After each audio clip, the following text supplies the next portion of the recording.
నమస్కారం. ఈ మధ్య ఇటీవల చాలా ఫేస్‌బుక్ గానీ, యూట్యూబ్ ఛానల్స్‌లో గానీ, మంకీ ట్రాప్ అనే ఆర్టికల్స్ గురించి అందరూ ఎక్స్‌ప్లనేషన్ అయితే ఇస్తూ ఉన్నారు. అది అసలు ఒరిజినల్‌గా రాసిందెవరు? వాళ్ళేమి రాశారు అనేది చదివి వినిపిస్తాను. అంటే ఇది విన్న తర్వాత దీన్ని ఒరిజినల్‌గా రాసినటువంటి ఆర్టికల్ ఆ ఉపాధ్యాయులు గూడా మనతో లైవ్‌లో డిబేట్‌లోకి రాబోతున్నారు. ఖచ్చితంగా ఇది వినండి ఒకసారి. చదువుతాను. భాగ్యనగరంలో ఒక భిక్షగాడు మృతి. పోస్ట్ మార్టంలో తేలింది ఏమిటంటే అతనికి 14 రోజుల నుంచి భోజనం లేదు. అంటే ఆకలి మరణం. ఇది కూడా పెద్ద సంచలన వార్త అయితే ఏమీ కాదు. కానీ ఈ వార్తలోని కొసమెరుపు ఏమిటంటే భిక్షగాడి జోలిలో సంచిలో అక్షరాల రూ. 1,34,000 దొరికాయి. న్యూస్ హెడ్డింగ్ కూడా ఇదే పెట్టారు. బిచ్చగాడి దగ్గర భారీ మొత్తం. ఇక్కడ బాగా అంటే మనకి చూడాల్సిన విషయం ఏంటంటే 14 రోజులు అన్ని డబ్బులున్నా కూడా ఒక్క పూట కూడా తిండి లేకుండా ఎందుకు ఉన్నారు అనేది. ఏమిటి ఈ మనస్తత్వం? ఇటువంటి దౌర్భాగ్యం మనందరిలో కూడా ఉంటుందా? అవునని చెప్తుంది సైకాలజీ అనని ఈ ఆర్టికల్ రాసిన సార్ అయితే రాయడం జరిగింది ట్రాప్.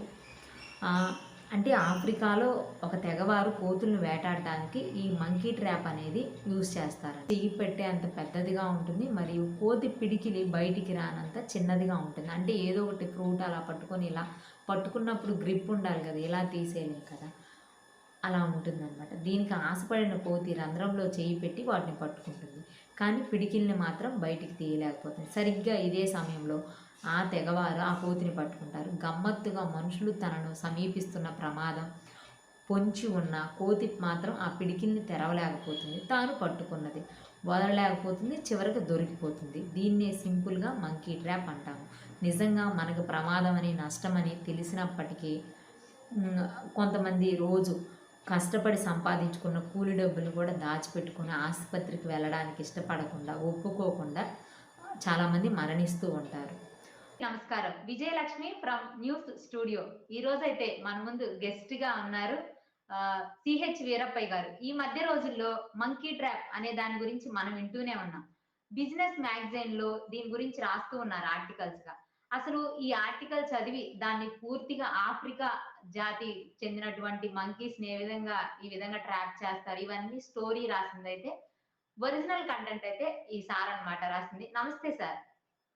నమస్తే. నేను ఇప్పుడు జడ్పీహెచ్ స్కూల్ ఈపూర్ మండలం బొగ్గరంలో హెడ్ మాస్టర్ పనిచేస్తున్నాను. 2019లో ప్రమోషన్ తీసుకున్నాను. అంతకుముందు బయాలజీ అసిస్టెంట్ గా ఇప్పర్లారెడ్డిపాలెంలో పనిచేశాను. మా నేటివ్ కూడా ఇప్పర్లేను. చదువుకున్న స్కూల్ కూడా ఇప్పర్ల కావటం, అక్కడే పనిచేయటం మంచి అనుభూతి.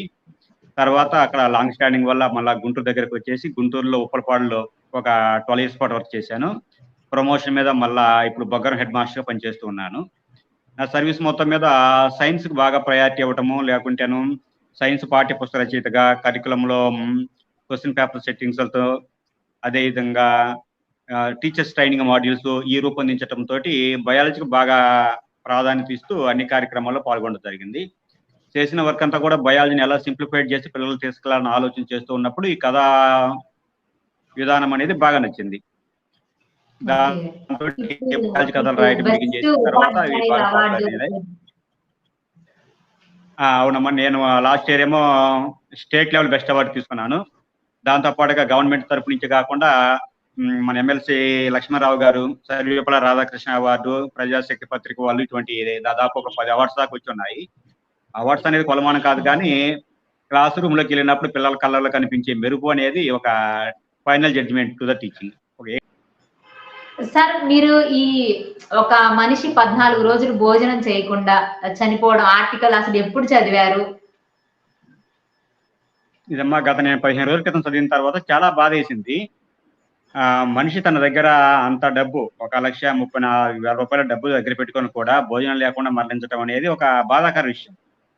దానికంటే మనం గమనించాల్సింది ఆ మానసిక తత్వము ఎలా ఉంటుంది అన్న దాని మీద నేను ఆలోచించడం జరిగింది.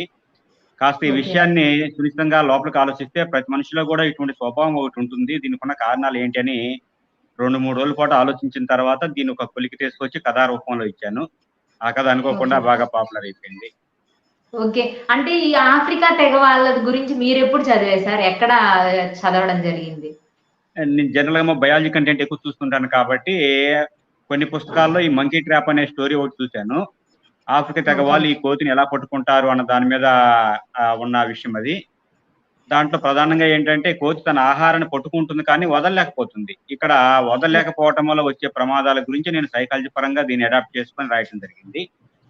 ఓకే. మేము చాలా విషయాలు కూడా ఇలా బంధించబడి ఉంటాము. వీటిని కొన్ని వదులుకోవాల్సిన అవసరం ఉందని చెప్పడము ఈ కథ యొక్క మెయిన్ కాన్సెప్ట్.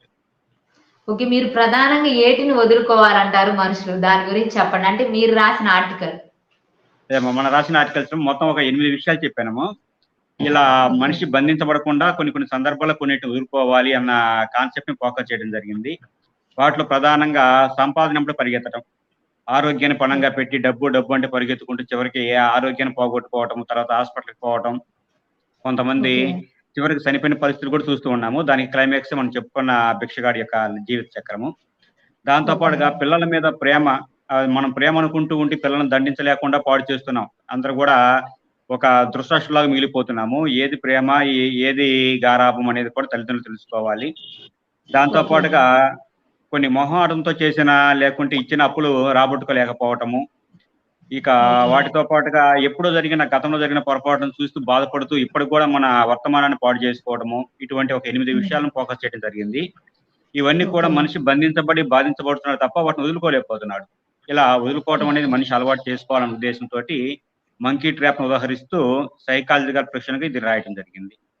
ఓకే. అంటే మీరు సైకాలజీ మీద అంటే ఇలా ఎందుకు దృష్టి పెట్టారంటే ఏం చెప్తారు సార్? అంటే మీరు సమాజంలో చూసి మారుద్దాం అనుకున్నారా? ప్రతి మనిషి యొక్క ప్రవర్తన వెనకాలము అతని యొక్క మనస్తత్వం కంపల్సరీ ఆధారపడి ఉంటుంది. మనకి పెరిగిన ఓకే. వాతావరణం కావచ్చు, ఎదురైన అనుభవాలు కావచ్చు, వీటి ఆధారంగానే మనిషి యొక్క ప్రవర్తన అనేది డిపెండ్ అవుతుందనేది ప్రగాఢ విశ్వాసం అన్నమాట. ఇక్కడ ఓకే. మనుషుల్లో ఉన్న ఈ ప్రవర్తన మొత్తానికి కూడా సైకాలజీ ఆధారం. కాబట్టి ఆ సైకాలజీని మనం స్టడీ చేయటం వల్ల అతని యొక్క ప్రవర్తన కారణాలు కానీ, లేకుంటే అతన్ని మార్చడానికి ఉన్న అవకాశాలు గాని మనం అన్వేషించవచ్చు. సమాజంలో ఉన్న ఇటువంటి చిన్న వ్యక్తిత్వ లోపాలను సరి చేసుకోవటానికి సైకాలజీ మనకు బాగా ఉపయోగపడుతుందనేది నేను నమ్ముతాను. ఓకే. మీరిప్పటి వరకు ఏం పుస్తకాలు రాసారంటే ఏం చెప్తారు? అంటే ఇప్పుడు మీరు ఉపాధ్యాయులుగా పనిచేస్తున్నారు. కొన్ని పుస్తకాలు రాసామని కూడా విన్నాము. ఏమేం బుక్స్ రాసారు సార్? నేను మొన్నటి వరకుమా ముఖ్యంగా సైన్స్ మీదనే ఫోకస్ చేశాను. జనరల్‌గా మనకి సైన్స్ అనేది బ్లాక్ బోర్డ్ టీచింగు లేకుంటే పాఠ్య పుస్తకాల పాఠాలు చెబుతూ ఉంటారు.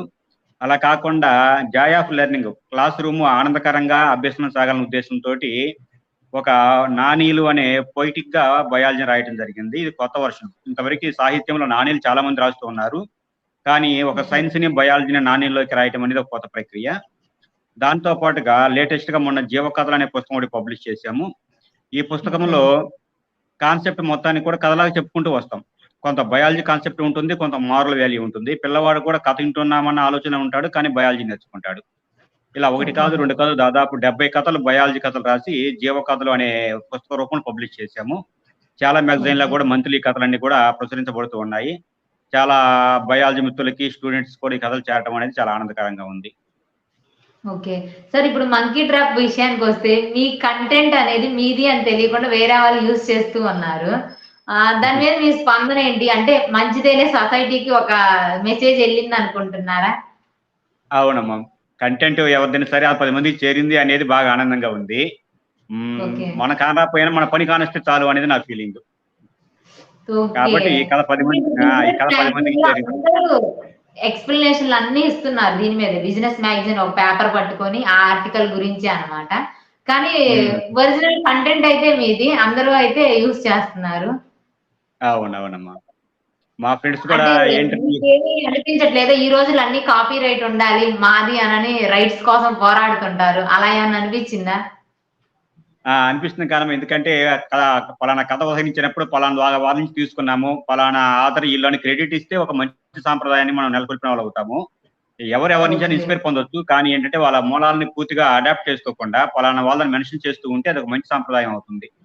ఎవరెక్కడ ఉపయోగించుకున్నా ఓకే. ఇబ్బంది లేదు కానీ క్రెడిట్ మాత్రం ఒక ఆథర్‌కో లేకుంటే దానికి సంబంధించిన వ్యక్తికి గనక ఇస్తూ ఉన్నప్పుడు అది కాస్త మంచి సాంప్రదాయానికి దారి తీస్తూ ఉంటుంది. మా ఫ్రెండ్స్ ఓకే. చాలా మంది కూడా ఈ విషయాన్ని అడిగినప్పుడు నేను ఒకటే మాట చెబుతూ ఉంటాను. తేనెటీగ నుంచి తేనె దొంగిలిస్తారు కానీ తేనెను తయారు చేసే నైపుణ్యాన్ని మాత్రం ఎవరు తీసుకోలేరు.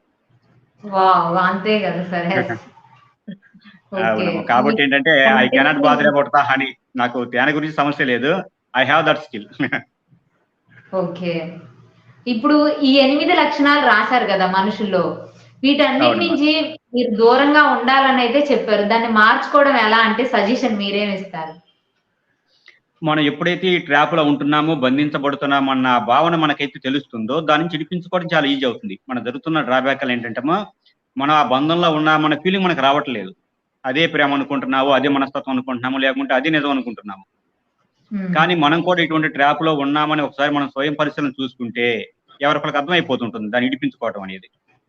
కాబట్టి ఓకే. నిజంగా మనం ఈ దోవలో ఎళ్తున్నామా అన్న చిన్న అవేర్‌నెస్ లేకుంటే వార్నింగ్ బెల్ గనక ఆ కథ చదవటం వల్ల గనక ఒక ఆడియన్స్ గనక వచ్చినట్లయితే, he can easily escape from the trap. ఆ ట్రాప్ నుంచి అతను ఈజీగా ఎస్కేప్ అవుతాడు. ఈ చదివిన చాలా మంది ఫ్రెండ్స్ గూడా చాలా మంది మళ్ళా కాల్ చేసి చెప్పారమ్మా. దీనివల్ల నేను చాలా విషయాలు ఒకసారి మాకు పునఃస్మరణకొచ్చాయి. నా లైఫ్‌లో జరిగిన సంఘటనలు ఇవే గుర్తుకొస్తున్నాయి. లేకుంటే నేను దీని నుంచి ఇలా బయటకి రావాలనుకుంటున్నానని ఫ్రెండ్స్ కాల్ చేసి చెప్పడం కూడా చాలా ఆనందకరంగా ఉంది. ఒక్కసారి ఆ కథ మనం నేరేట్ చేసి చదివితే వాళ్ళకి అర్థమైపోతుంది. మనం ఉన్నామా ఈ ట్రాప్‌లో లేమా? లేకపోతే వెళ్ళండి ఓకే. ఉన్నట్లయితే దీన్ని వదిలిపెట్టాలి. దీనికన్నా తగ్గించుకోవాలి, మార్చుకోవాలన్న భావన వాళ్ళకొచ్చేస్తూ ఉంటుంది. ఓకే. అంటే మీరు సోషల్ ప్లాట్‌ఫార్మ్ మీద రాకముందే మీరు వాట్సాప్‌లో అలా సెండ్ చేసారా సార్ ఈ మెసేజ్‌ని? ముందు రాసి ఫేస్‌బుక్‌లో పోస్ట్ లేకపోతే చేశానమ్మా. ముందు ఫస్ట్ ఫేస్‌బుక్‌లో నేను పెడితే. ఫేస్‌బుక్‌లో పోస్ట్ చేశాను.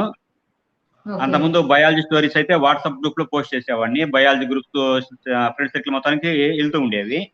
ఇది బయాలజీ ఓకే. కంటెంట్ కాదు కాబట్టి ఆ గ్రూప్స్‌లో బాగోదన్నట్టు నేను ఫేస్‌బుక్‌లో పోస్ట్ చేశాను. ఫేస్‌బుక్‌లో పోస్ట్ చేసిన 4, 5 రోజుల కల్లా తర్వాత ఏరే ఛానల్ వాళ్ళ యొక్క వీడియోస్ చూడటం జరిగింది. అదే విధంగా 2, ఓకే. 3 ఛానెల్స్‌లో కనిపించడంతోటి సరే బాగా సెక్యులర్ అయింది కావాలి 10 మందికి చేరుతుందిలే అనుకున్నాను. ఓకే. అయితే మొత్తానికైతే వాళ్ళకి వాళ్ళు ఆ ట్రాప్‌లో ఉన్నారనైతే తెలుసుకుంటే బయటికి రావడం ఈజీ అవుతుందంటారు. అవునవును. ఓకే. మీ అంటే మీ లైఫ్‌లో ఇలాంటి వాళ్ళనైనా దగ్గర నుంచి ఎవరినైనా చూసారంటే ఏం చెప్తారు సార్?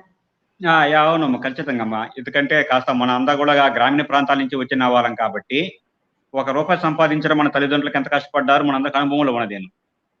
సరే ఓకే. కష్టపడ్డారు, సంపాదించారు. ఒక స్థాయి వచ్చిన తర్వాత మళ్ళా ఆ డబ్బు మీద వ్యామోహం పోవటం కావచ్చు.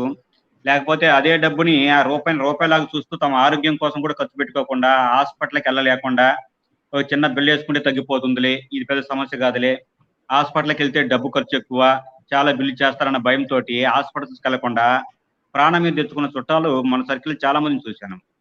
డబ్బైతే ఓకే. సంపాదిస్తున్నారు. దాన్నెప్పుడు ఖర్చు పెట్టుకోవాలి, దాని మీద ఉన్న మమకారం ఎప్పుడు వదిలిపెట్టుకోవాలనేది వాళ్ళకి అర్థం కావట్లేదు. ఆ ఓకే. ట్రాప్‌లో పడిపోయి చాలా మంది ఆరోగ్యం పాడు చేసుకోవడంతో పాటు కూడా ప్రాణాలు కోల్పోతున్నారు. చాలా మంది గ్రామీణ ప్రాంతాల్లో కావచ్చు, పట్టణాలు కావచ్చు, డబ్బు సంపాదించినప్పుడు ఉన్న దాని మీద వ్యామోహము త్వరగా వదులుకోలేక హాస్పిటల్‌కి తన కోసం కూడా ఖర్చు పెట్టుకోలేకపోతున్నారు. ఇది చాలా బాధాకర విషయము. కాస్త అవసరానికి ఫస్ట్ ప్రయారిటీ మనము అన్న భావన రావాలి. జీవితం కూడా ఓకే. చాలా తక్కువ సమయం. దీన్ని ఆస్వాదిస్తూ ఉండాలి. సంపాదన కంటే ఒక ఫ్యామిలీ లేకుంటే ఒక అనుభూతులు ముఖ్యమన్న కాన్సెప్ట్ జనాలకెళ్ళాలి అనేది నా భావన. ఉండేవాళ్ళని. వాళ్ళకి మనం చెప్తుంటే వాళ్ళకెలా రిసీవ్ చేసుకోగలరా ఆ మాటల్ని?